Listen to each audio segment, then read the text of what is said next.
Tun bayan rasuwar marigayi tsohon shugaban ƙasar Najeriya Janar Muhammadu Buhari, 'yan Najeriya da dama na ta bayyana ra'ayoyinsu, inda wasu suka ce sun yafe masa inda akwai haƙƙinsu a kansa a tsawon lokaci da ya yi na mulkinsa.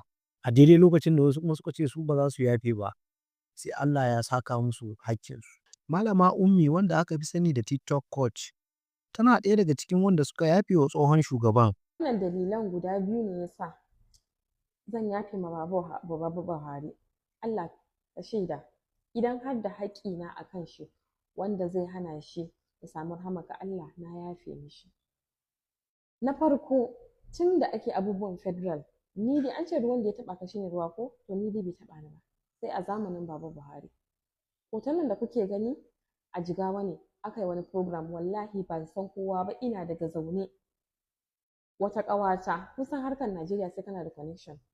Wata ƙawata ta ce min ga wani program da ake na masu ƙananun sana'o'i. To lokacin ina da ɗan shago na, ina koya wa mutane yadda ake social media marketing, harkar dai content creation ɗin da sauransu. Ba wani katafaren shago bane ko wani abu ne. Kawai ta ce min ai ana neman 'yan ƙananun masu masana'antu in dai har business ina na da rajista. Lokacin ko na yi rajista da CSC.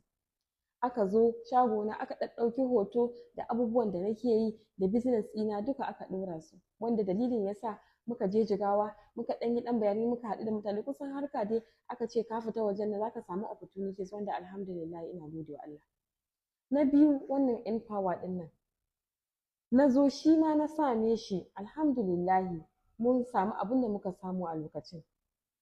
To me zaka ce ma bawan Allah nan? Sai dai Allah Ubangiji ya yafe mishi, mu ɗan adam ne, muna da rauni, kuma mu Allah ya yafe mana, mun san we are not complete. Allah roƙon mu kada Allah ya sa mu mutu da haƙƙin wani akan mu. Ya Rahman ya Rahim, kar ka ɗauke mu har sai ka tabbatar da cewa haƙƙin kowa baya kan mu, kuma sai ka tabbatar da cewa kana farin ciki da zuwan mu.